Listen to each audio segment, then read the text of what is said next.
एक पत्नी जो अपने ससुराल के अंदर 3 लोगों का, अपने ददिया ससुर का, अपने ससुर का और अपनी नंद का बड़ी ही बेरहमी से कत्ल कर देती है। अगर वो कुछ दिन और नहीं पकड़ी जाती तो अपने ही पति का भी वो कत्ल करती।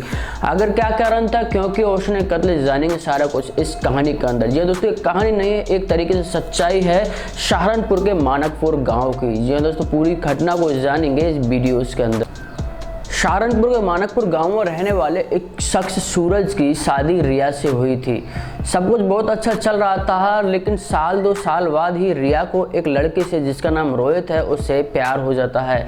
रोहित अब रिया के घर आया करता था, हमेशा उनके पास में रहा करता था। रोहित जो था वो रिया यानी सूरज के घर वालों का पड़ोसी था। वो अधिकतर अब सूरज के घर पे आने लगा। सूरज की कंपनी में काम किया करता था, जिसके अंदर उसकी नाइट ड्यूटी थी। जैसे सूरज नाइट ड्यूटी में काम पर जाया करता था तो रोहित घर पर आया करता था।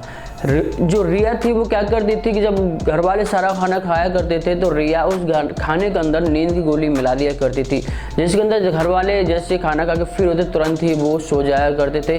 और उसके बाद में रोहित उनके घर पर आया करता था। इसी दिन क्या हुआ कि एक दिन रोहित ने रिया को नींद की गोली दी। रिया ने खाने के अंदर नींद की गोलियां भी डाली, लेकिन अचानक ही रात में उसका जो रिया का जो ससुर होता है वो जग जाता है। उसके बाद में रिया को वो देखता है, उसके साथ ही उसका जो ददिया ससुर होता है, एक तरीके से जो उसके ससुर का जो फादर होता है वो भी जग जाता है।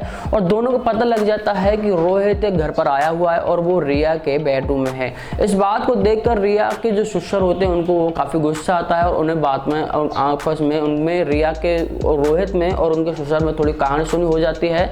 इसके बाद में रोहित और रिया मिलकर के उन दोनों को बेड पर पटक देते हैं और उनकी तकिया से मुंह दबा करके और उनकी मृत्यु, मतलब उनको मार देते हैं और उनकी मृत्यु हो जाती है। दोनों को उठा करके जहाँ वो सो रहे थे वहाँ ही ले जाकर उनको लिटा दिया जाता है। सुबह होता है, सुबह होने के बाद में लोगों को पता लगता है कि उन दोनों की जान जा चुकी है, लेकिन वही ज़्यादा उन पर इस तरीके से शक नहीं करता है कि इनकी किसी ने हत्या की होगी, किसी ने इनको मारा होगा। वो समझते होंगे कि उन्होंने को यही लगा कि शायद इनके जो दम है, जो मृत्यु है वो दम घुटने की वजह से हुई है और इसी वजह से इनकी जान गई है। और उनके बाद में उसका अंतिम संस्कार भी हो जाता है। किसी को भी इस बात पर ज़्यादा शक नहीं जाता है कि इनको किसी ने मारा है। उसके बाद उसी तरीके से जो रोहित होता है वो वापस उन्हीं के घर पर आता रहता है और उसी तरीके से वो जैसे सूरज रात को काम पर जाया करता है उसी तरीके से वो रात को काम पर जाया करता है। इसी तरीके से सारा कुछ नॉर्मल हो जाता है। लेकिन कुछ दिनों के बाद में रिया की जो नंद है वो घर पर आई हुई थी। नंद को घर पर आने के बाद में रिया की जो नंद है वो क्या होता है कि उसको कुछ बात सही नहीं लगती है और उनको इस घटना का पता लग जाता है कि रोहित रात को घर पर आता है और वो रिया से मिलता है। नहीं लगता है, लेकिन रिया को ये बात पता लग जाती है कि मेरी जो नंद है उसको ये बात पता लग चुकी है और वो शायद अब ये बात सूरज से भी कह दे। तो रिया ने अब अपने नंद को रास्ते से हटाने की सोची। उसने रास्ते से हटाने के लिए वही प्लान अपनाया जो कि उन्होंने अपने ससुर के लिए अपनाया था। जब ये सब खाने के लिए बैठे थे तो रिया ने अपने नंद का जो खाना था उसमें बहुत ही ज़्यादा नींद की गोली मिला दी, उसका जो डोज था वो बढ़ा दिया। उसके बाद में रिया की जो नंद थी वो खाने के बाद में बहुत ही ज़्यादा गहन चढ़ता और वो अपने बिस्तर पर जाकर के बेहोश हो जाती है। रात में दोनों यही प्लानिंग करके और उसकी नंद का मुंह दबा करके और उसको मार देते हैं। सुबह जब होता है तो रिया एक नाटक करती है, अपने नंद के पास जाती है, उसे जगाने की कोशिश करते हैं। लोग वागों के सामने उसके ऐसे नाटक करते हैं, चिल्लाने लगती है कि प्रीति को क्या हो गया। रिया की जो नंद थी उसका नाम प्रीति था। बोलते प्रीति को क्या हुआ, प्रीति को क्या हुआ, इस तरीके से वो रोती है, बिलखती है। उसके बाद में सारे घर के लोग जो इकट्ठे होते हैं, उसका जो रिया का जो हस्बैंड था सूरज वो भी वहाँ आता है और उसको फटाफट अस्पताल लेकर के जाते हैं।